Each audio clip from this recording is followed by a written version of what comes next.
Good morning, ladies and gentlemen. Good morning, good morning, good morning. We have just had a wonderful introduction by Phil, but his mic was muted.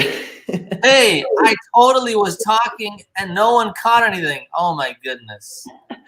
Go ahead and start again, Mr. Phil. Oh man, that was my fault.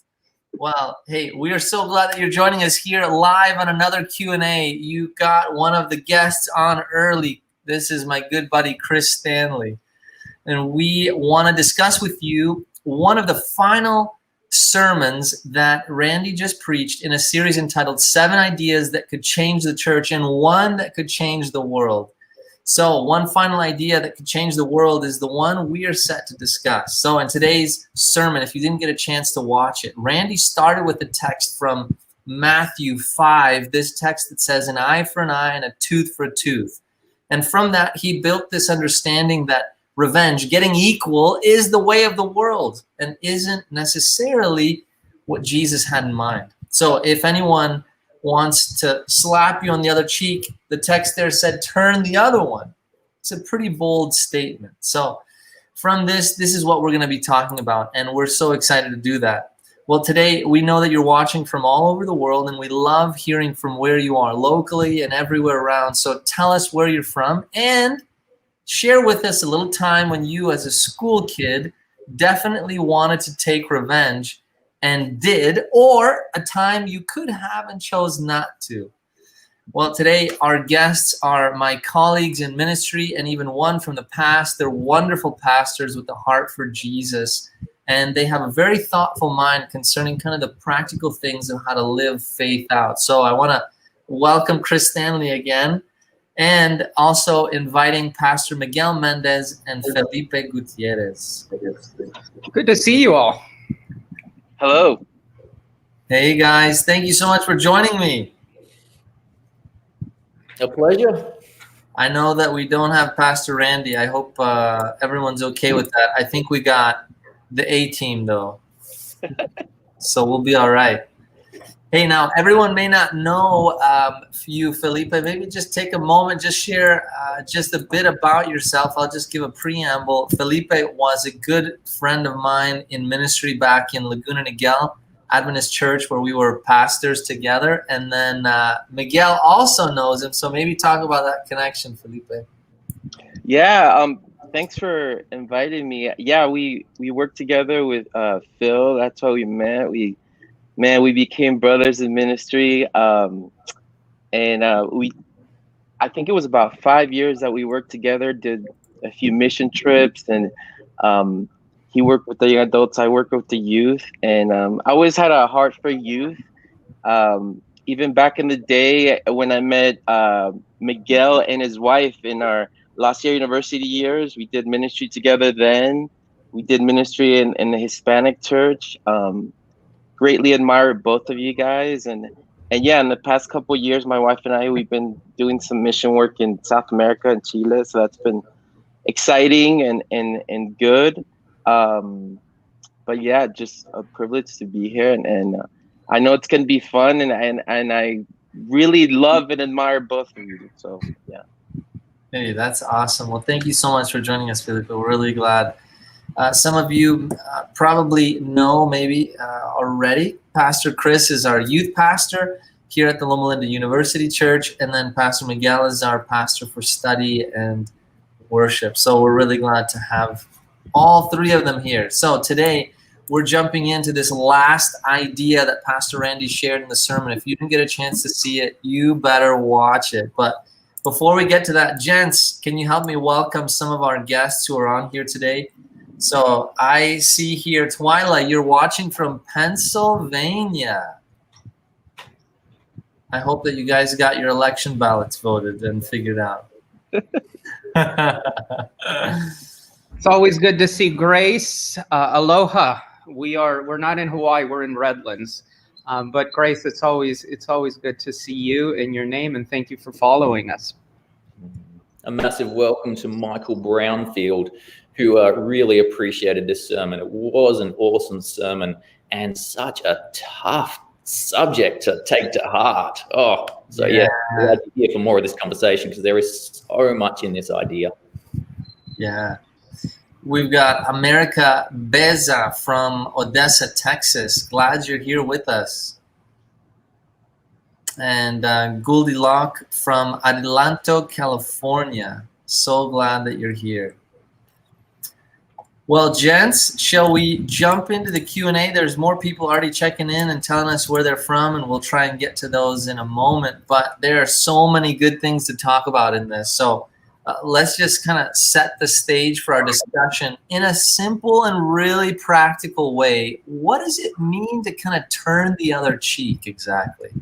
What are you guys reading from that?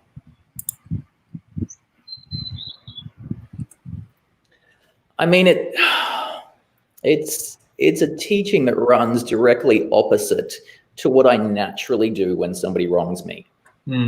I find myself lying awake with revenge fantasies when I've been wronged. Or if somebody's acted with aggression against me, maybe it's the Australian in me, but this has been the toughest teaching that Randy's given in such a long time. Because if somebody comes with aggression, my instant reaction is to arc up. Or if somebody wrongs me, I begin plotting revenge, and I begin thinking about the ways in which I can extract justice from the situation with force. This idea to turn the other cheek, I mean, it's so counterintuitive to, I mean, every movie narrative as well that we watch. Every movie narrative is based around this idea of just revenge, justified moral revenge. And I don't find myself lying awake with, you know, with dreams of turning the other cheek to those who have wronged me. It's just, it's the opposite of that. And it's not me. Yeah. So Chris, you're saying it is kind of this notion of it pushes against everything within you to do the opposite, kind of almost. So deeply. So yeah. Just me, but yeah. So deeply. Absolutely. Miguel, Felipe, what is the simplest way of thinking about turning the other cheek in your eyes? So, I mean, go ahead, Felipe. We'll let you jump in. For me, turning the other cheek is it's just a brutal thing. It reminds me of bullies. You know, when someone, it's not so much, you know, growing up in elementary school or whatever, you play around with your friends, you hit each other maybe in the arm or the stomach, whatever. But when you hit someone in the face, it's just a brutal thing. And to stand, I always think of what it means to stand up to a bully, right? If someone hits you in the face, how confusing and how weird would it be to turn the other cheek? I mean, even what Chris said, the idea of Hollywood, or the idea of this revenge thing, the idea of in movies, bullies, most of the time, the happy ending is that the bully gets defeated. The bully gets humiliated. Yeah, right. Whoever gets bullied, it's the other way around. So it's this brutal, confusing call to turn the other cheek. Now, what blows my mind is the idea that God calls us to do this in spite of transforming the person that's doing the hitting. I don't know if that makes sense, because oftentimes we say, how do we stand up to a bully? I thought of that as Pastor Randy was preaching, and it's almost never like turning the other cheek. But when you do, even if the other person keeps hitting you, even if you run out of cheeks, even if you're bruised up, keep going. So that to me is wow. Thank you, Felipe. It's a mind-blowing thing. Thank you. Miguel, what is it to you, brother? So Ben just mentioned a question that I think is echoing in all of our minds, and that is, when does it become abusive? When does turning my other cheek or my penchant for passivity, when does that border in abusiveness? And so I think that that's a distinction and a question that we need to constantly be asking. Yeah. Stated simply, for me, turning the other cheek simply means to relinquish your right to be right. We care so much about being right. That is probably the most important thing in the values and the list of priorities that we have. And so often when we're in a conflictive situation, we're not really listening. We're simply preparing a retort. So somebody's arguing with you. You're not actually attempting to listen. You're attempting to respond and respond in kind. Turning the other cheek simply means that you are driven by this desire to relinquish the right to be right. And that's why Randy's primary point, which is empathy, is so key, because you cannot truly listen to someone until you've empathized with that person. Wow. Wow. Yeah, you know, there was one thing I thought about. I could not find it, but I know that one commentator talking about this text was indicating that Jesus wasn't advocating necessarily for passivity or almost just being a carpet to walk on, but almost that it was an insult by him saying that. So when you would slap someone, you would use the dominant clean hand, and then to turn the other cheek indicated you had to use your unclean hand that they would use to, in essence, clean themselves after they would go to the restroom. And it was almost like they would never do that. So it was like, are you going to hit me on with that hand too? You know, are you going to go even that far? But I couldn't find that. So I don't want to discuss that comment. But normally to me, turning the other cheek was exactly as you all three said. Simply the notion, I am not right always, and I kind of relinquish that. I allow my intrinsic desire for justice to kind of be let go. And then thirdly, for me, it's I allow the peace of God to reign, that in the end, he will take the revenge. That's kind of what it's meant for me. But now, as you're listening to this passage there in Matthew 5, Jesus seems to be saying that the notion of revenge and getting even is an act that's foreign to his kingdom. Would you agree with that or disagree with that, and why? Is this Jesus saying, hey, getting revenge, getting even, this is foreign to what I live for and I want you to live for? Is that true, or am I just misinterpreting the text? So if you read the text carefully, right, Matthew 5 is nothing more than the constitution of the kingdom. Jesus is going to lay out the framework by which this new kingdom is going to operate. Now, here's what I think we need to remember. We often think about justice as retributive. So we think about justice as punitive, and that's because we have a very Greco-Roman understanding of justice, where the primary purpose of justice is to get retribution or to get even. Jesus isn't speaking of a kingdom that is in line with the Greek or the Roman kingdoms of his time. Jesus is coming from a Hebraic point of view. And in the Hebrew mind, the concept of justice is completely different. So the primary purpose of justice isn't to punish. Justice is never punitive. Although punishment occurs, the primary purpose of justice is restoration. So you want to restore relationships. That's the whole judicial process in Israel, was part and parcel of this ideology that says we need to find a mechanism by which we can restore relationships. Empathy, which is what Jesus truly is driving at, is the only secure and safe way to ensure that we engage in restorative relationships. And so I think that anything that would divide or cause a wedge in our relational dynamics is probably contrary to the kingdom that Christ has come to establish. Wow. Okay. I mean, for me, the kingdom of God is I see God as throughout the gospel and throughout the Bible, and even in this verse, he's trying to remind us of our value. The idea that, you know, if you focus on what's right in front of you, if you focus on people beating you up, if you focus on people even abusing you, and focus on doing justice on your own, you're losing sight of your value, that you're mine, that I will take care of you, that you are a son and daughter of God. And when you forget who your value is, he doesn't want us to forget, because that's what I'll go back to the term bully. That's what someone that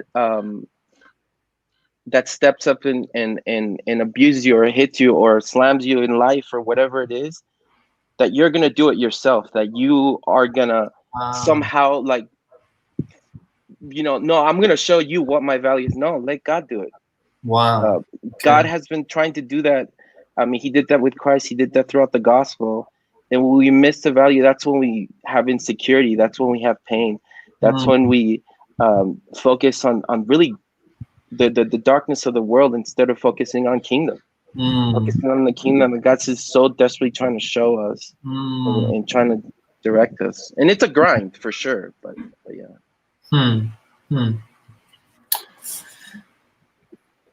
I think we've got a really interesting example that might speak to this in the history of this country. And being new to this country, I hope I don't speak on ignorance with this.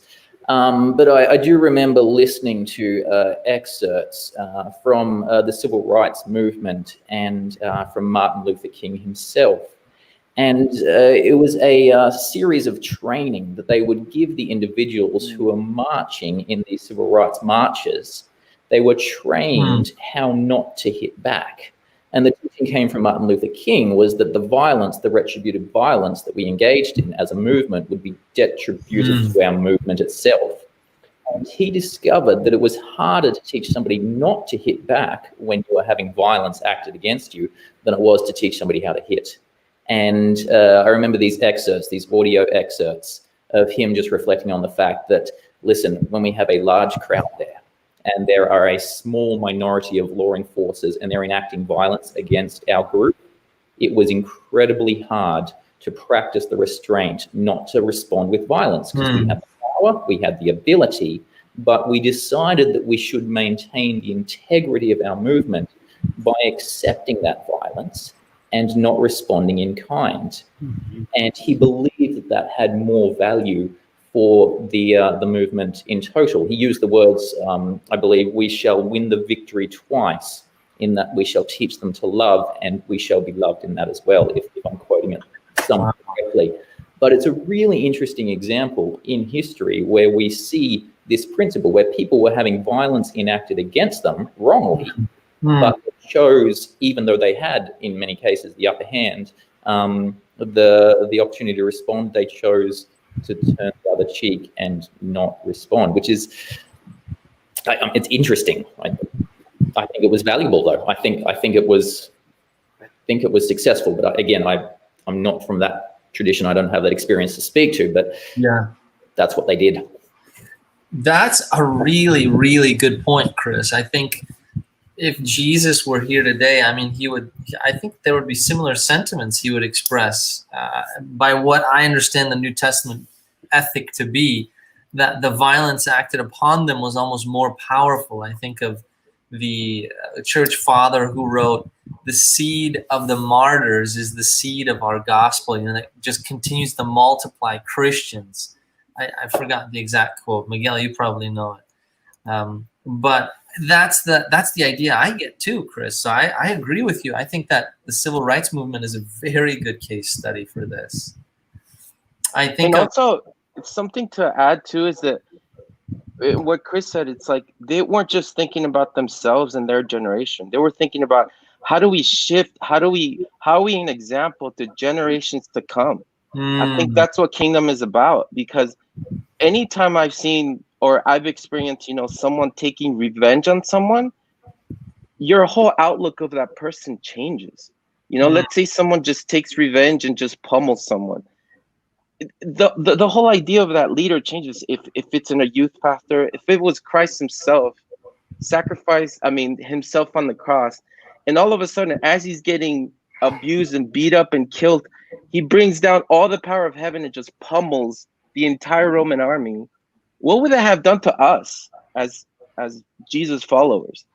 I mean, the idea that he would do this in front of all these people, we would follow him out of fear, or we wouldn't follow him at all. So, Phil, Chris made us think of MLK.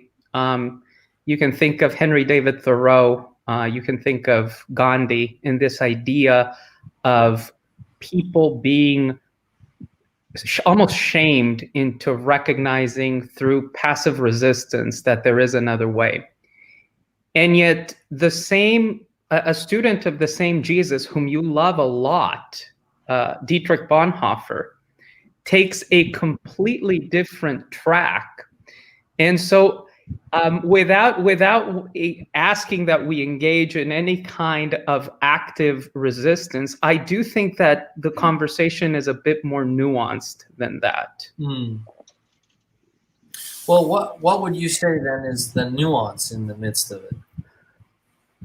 I think that the nuance has to do with our. I think the nuance has to do not with a formula that we can apply to know when it's okay to act and when it's okay not to act. I think the nuance is we need to be led by empathy as our prime directive.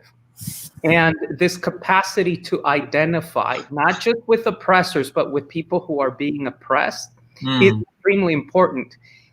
If we become more theology in our more incarnational in our theology, then we'll realize that our primary tool of interpretation is going to be identification.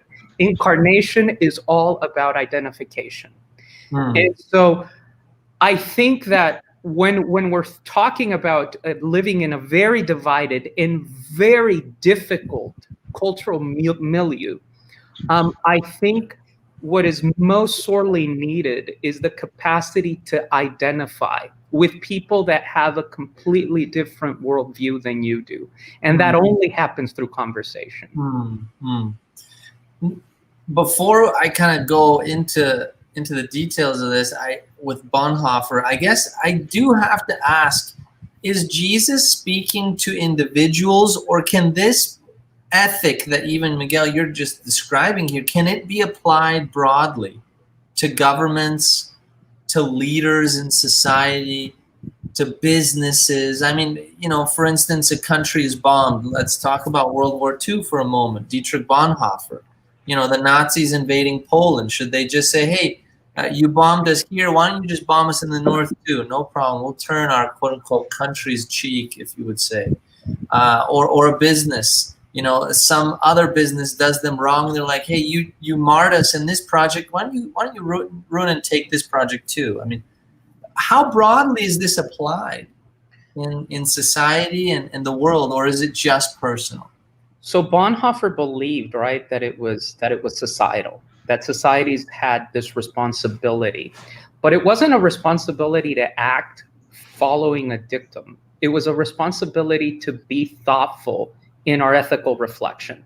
So Phil, you know this better than I do because you know more about Bonhoeffer than I do. But what I find fascinating is Bonhoeffer decides to engage in active resistance, but he doesn't consider that act ethical.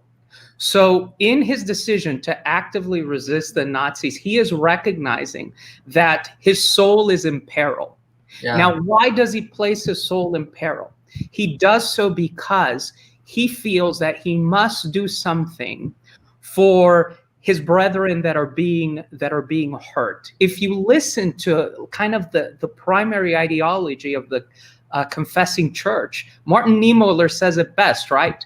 First they came for the Unionists, then they came from the communists, then they came from the Jew, and I didn't say anything. And then there came a time when they came for me and there was nobody left to speak. Yeah. So Bonhoeffer's acting the way he acts, not because of what Chris is mentioning, which is this desire for retribution.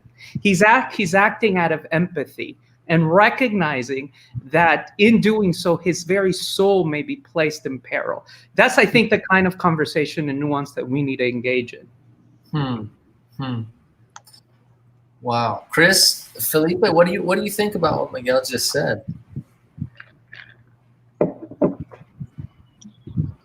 Yeah, I mean, it is an interesting question that we do face, because there are issues where it feels like protective violence is necessary. To me, I deeply understand that, but we also, I mean, we find examples between, let's call the British a force equal to the Nazis.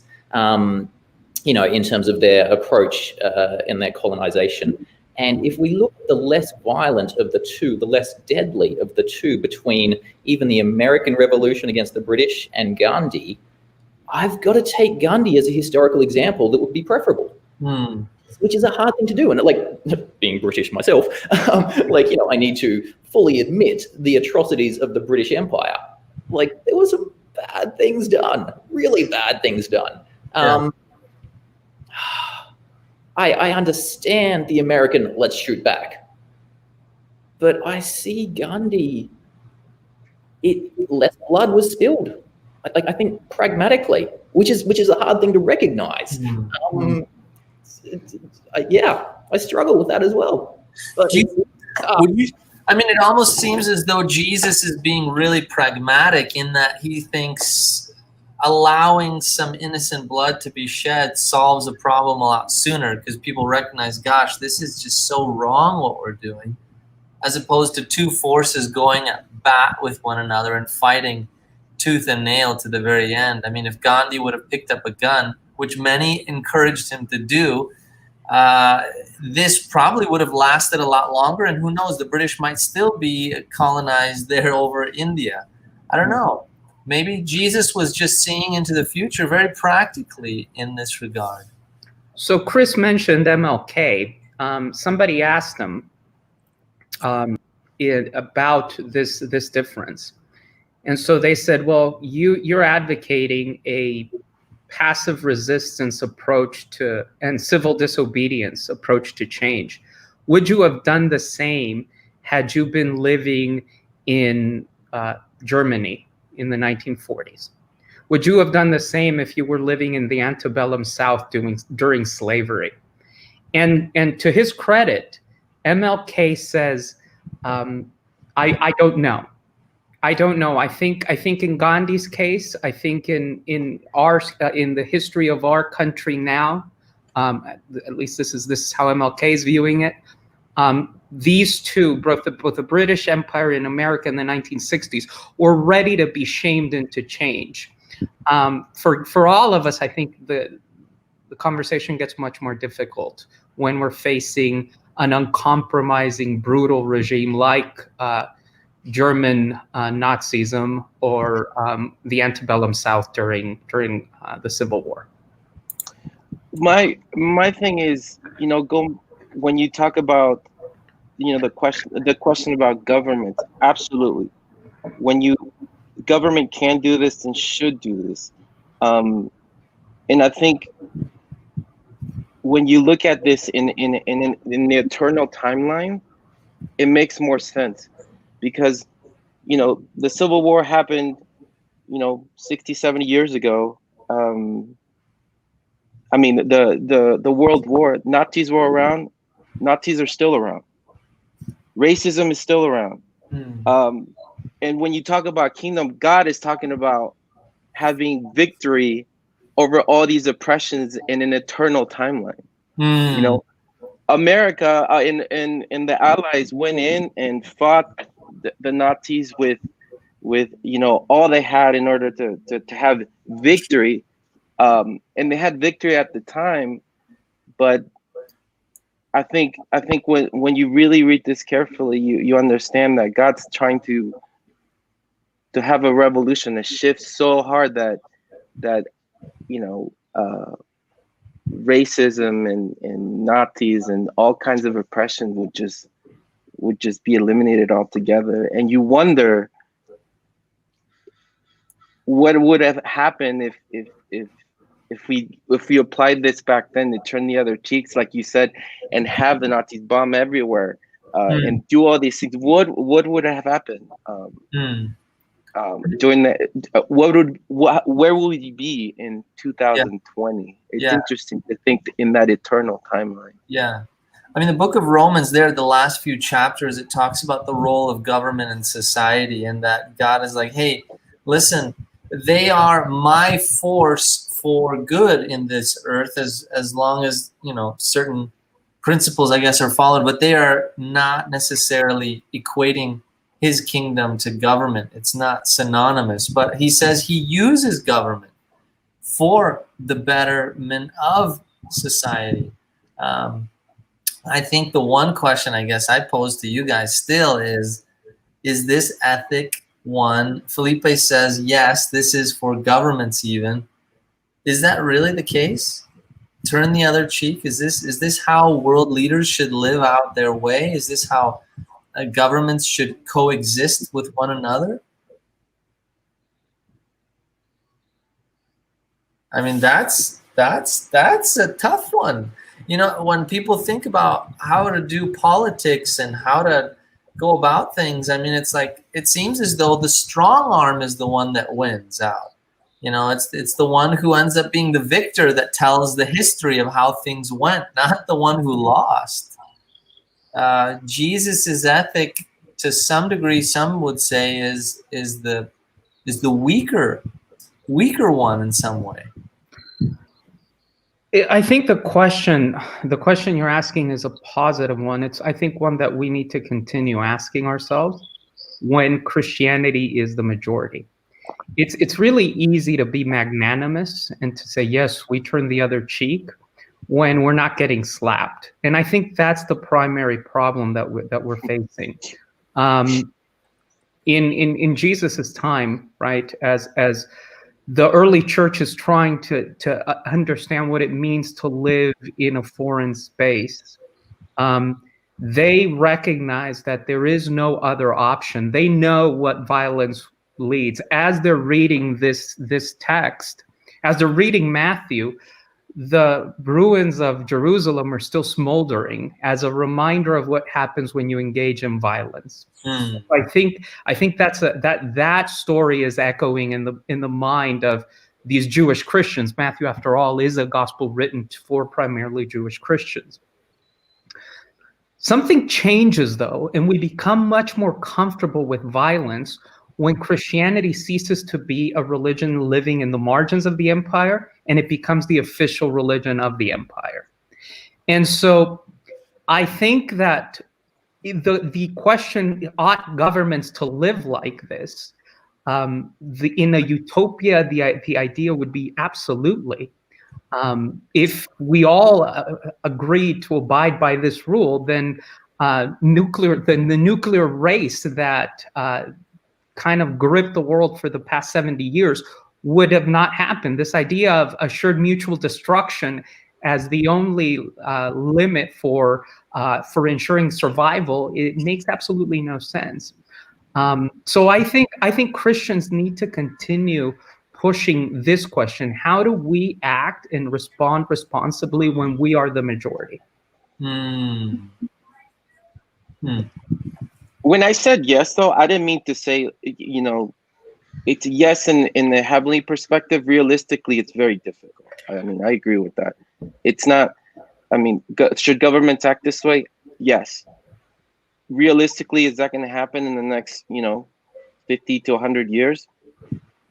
Most likely not. I mean, the amount of budget that the U.S. has in like the military and just being that strong nation is pretty incredible. But I think I agree with Miguel in that we should keep asking, we should keep pushing for it, and we should keep thinking in that timeline that this is going to take a while. It's not like we can get from one place to the other in a year. At the same time, we've seen even this year in this pandemic how quickly we can shift as a world. So it's interesting to watch that when the whole world is kind of desperate and taken over by COVID-19, how quickly people change and how you see people getting out there and helping others, and how you see others being very violent about hoarding stuff and gaining assets because they can. Yeah. I think there's one comment that I want to read here at 2:19 by Ben Cherry, and I think this helps us a little bit in terms of garnering and understanding, could governments potentially act in this ethic? So he asks here, is there a difference between revenge and seeking justice?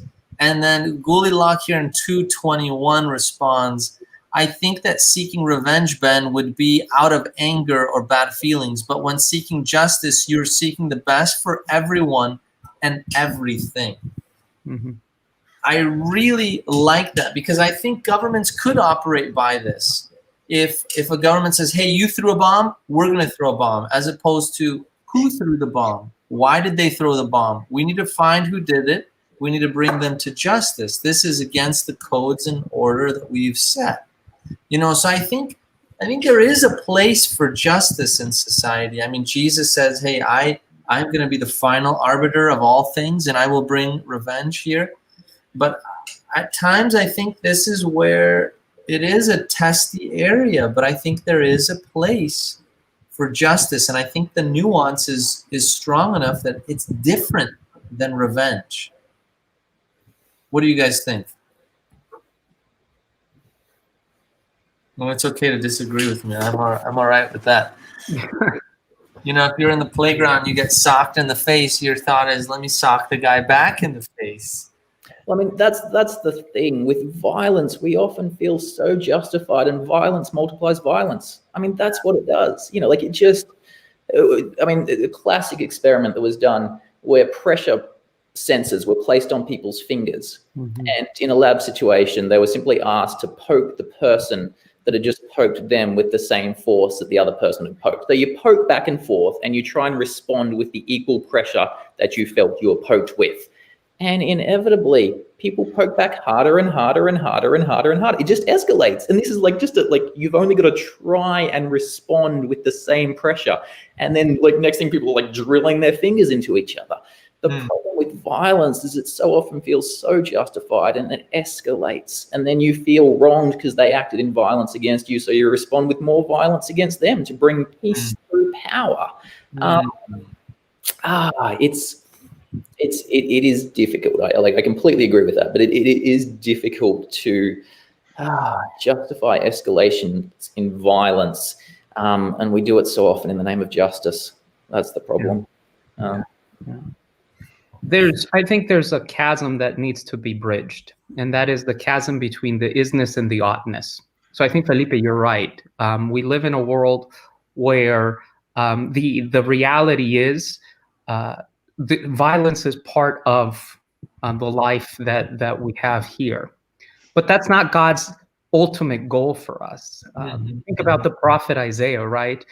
Asking about the day and dreaming about the day when swords are beaten into plowshares and spears into pruning hooks. That's the oughtness of it. And I think that's what's so heroic about us Christians, that we know. We go out there every day and we know the insurmountable odds. We know, like Chris was saying, that it's almost programmed in our DNA to respond in kind when violence is meted out against us.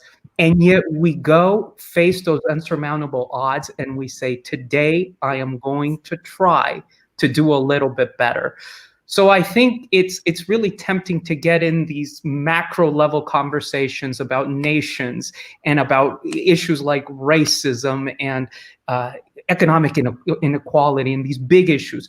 But the reality is, today, can we just covenant to, when the person cuts us off on the freeway, give that person and extend that person a little bit of grace? And maybe that's the best we can do. Maybe the best we can do is simply, in the next moment, make the right decision. And I think about too that the idea of, you know, the difference between justice and revenge is that revenge is very short term.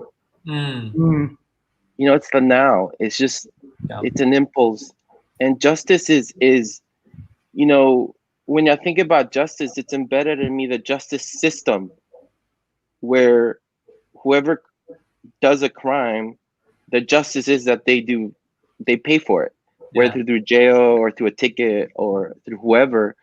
But very rarely you see these moments of justice where I remember stories of drunk drivers killing someone's son, and the parents of the fallen son reaching out to the drunk driver and actually helping them be okay. I mean, I think that's justice, where you reach out, you have empathy, but you also work together to make it right. Because the other parents were very easy, like, lock them up. I need justice until they're in jail for the rest of their lives. Then I'll be at peace. Yeah. But you never really find that peace. True peace is when you seek justice in heavenly terms, when you have empathy towards the person. Why was he drunk? Why did he have an alcohol problem in the first place? Why did he put it himself at risk first, and then my son or daughter was a casualty?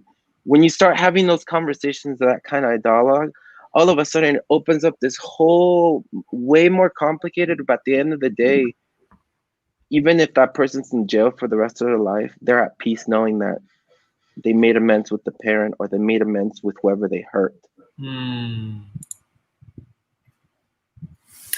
I do wonder if it's possible that when we look nearsighted, kind of this notion of whatever is closest to me is my fist, but then to say I'm going to be patient enough to wait for the end game. I guess my only concern is, what does someone do who's experienced a horrific thing against them?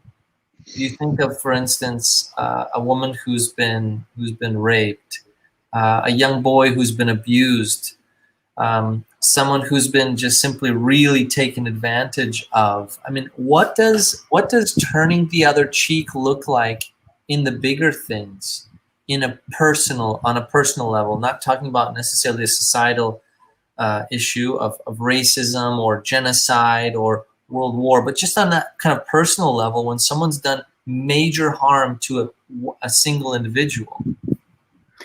So turning the other cheek is releasing the person who harmed you from having control over your life.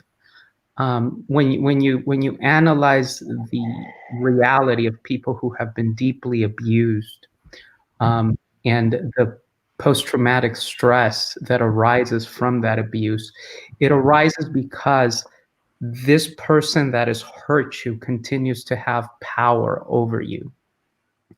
The process of healing requires that you are able to confront that person, that you are able to show that person in much the same way that that in a macro level Desmond Tutu does, for example, with the Peace and Reconciliation Commission, right? Let's confront the accusers, let's make the abusers, let's make them understand what they have done, why it has been so devastating, and then let's release them from having power over us. But that doesn't mean that you need to be okay with the abuse. That doesn't mean that you need to continue perpetuating the abuse.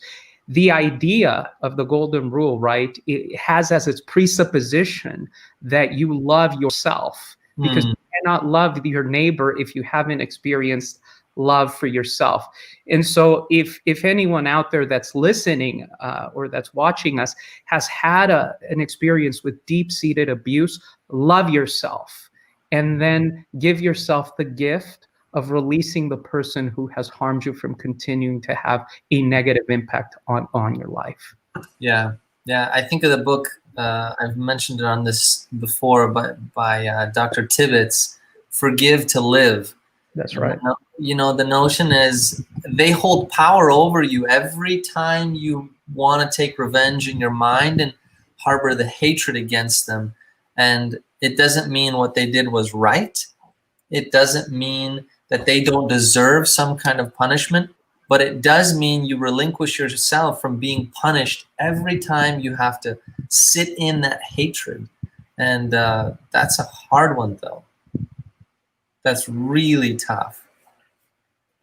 I think it's especially tough when you experience the opposite of empathy, apathy, when people abuse and go through a rampage, and then in your mind you see that as it doesn't seem like they care. It doesn't seem like anything that I do, it's not going to turn them around. And I think when you realize, and I completely agree with Miguel, the idea of loving yourself and setting your vision on something higher, on God's standard of who you are, and releasing yourself from the control. Because any type of abuser, it's all about oppression. It's all about giving you a false narrative of who you are in order to control you. But when you release yourself from that, and you stop even worrying or worrying about what they think about you, or showing them, or having revenge, or even rehabilitating that person, and you set your standard on God loves me, God died for me, God has done so much for me, I'm going to set my vision on that. I think that's what changes everything, because it's so hard. Um, it's so easy to talk about it, but when you're in that moment, you don't know what to say, or you don't know how to react. But just focusing on the promises of God and being obedient to that, even if it hurts, even if you're in just agony. I think of our relationship with Jesus every time when I think of this subject, because I have deeply hurt my Lord, and I continue to find myself doing that in my life, and it's unfortunate, deeply sorrowful. And I realize this relationship I have with God is the same thing He wants us to experience on a horizontal level with each other, to put up with pain with one another, because He puts up with pain with us. I think that is unfortunately a painful practice, to have to experience pain from each other, and this process of forgiving and not taking revenge and not wanting to hurt. And I think that is, though, the model that Christ wants us to live into with each other. We talked about empathy, or Randy, I should say, did. And I wanted to just share with you guys this really awesome video by Dr. Brené Brown. She is a premier kind of author, psychologist on this topic especially. And so I think our media tech here in the background has this for us. So I want everyone to just watch this for a moment. I think it would be so helpful. It's about 2 minutes. So you will see this now.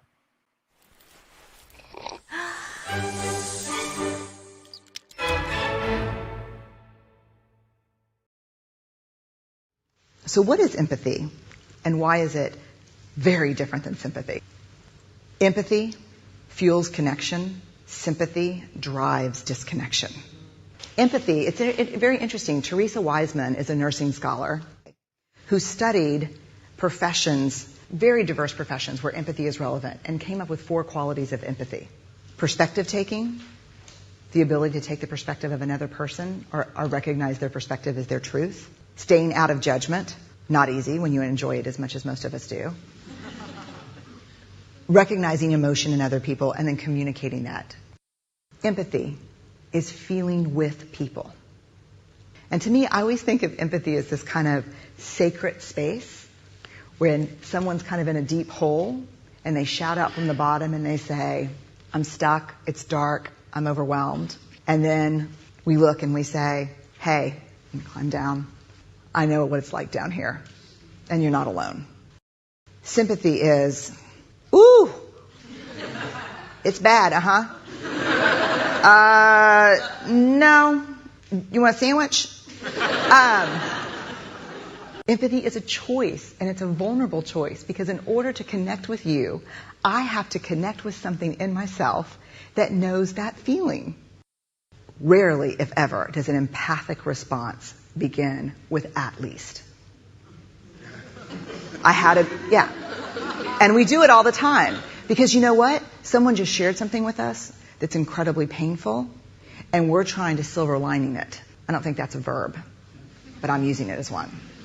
We're trying to put the silver lining around it. So, I had a miscarriage. Oh, at least you know you can get pregnant. I think my marriage is falling apart. At least you have a marriage. John's getting kicked out of school. At least Sarah is an A student. But one of the things we do sometimes in the face of very difficult conversations is we try to make things better. If I share something with you that's very difficult, I'd rather you say, "I don't even know what to say right now. I'm just so glad you told me." Because the truth is, rarely can a response make something better. What makes something better is connection.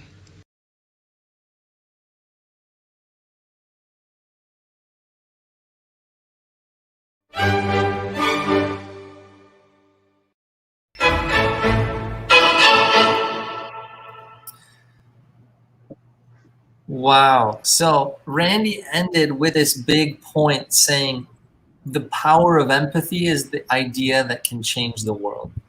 So let's talk about this last idea that Randy has for us.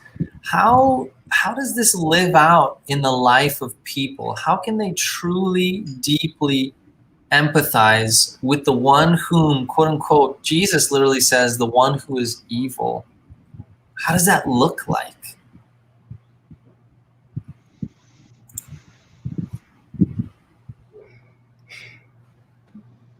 I think empathy is something that's so difficult. It's like the video said, you really have to be willing to get dirty. It's a grind. It's it'll mess you up. I mean, the fact that when you truly empathize with someone, it's gonna say you're gonna be in tears. You're gonna be emotionally wrecked. But as you go through that journey with someone, it's literally everything. It's literally a life-changing thing. And I say both as someone who has received empathy in times of trouble, and how hurtful it is for someone to find a silver lining instead of someone saying, I don't know how you're doing it, but I'm with you and I'm proud of you and you're going to get through this. I think that the beautiful thing about Christ is that he was willing to go down to anyone's level, to children who were vastly unappreciated, all the way up to the elderly, to the sick, living amongst them, getting his hands dirty, touching them, feeding them, speaking to them. I think, but the thing that I never want to forget is how difficult it is, how it could break you, how it could take years and years and years of your life, but it's worth it.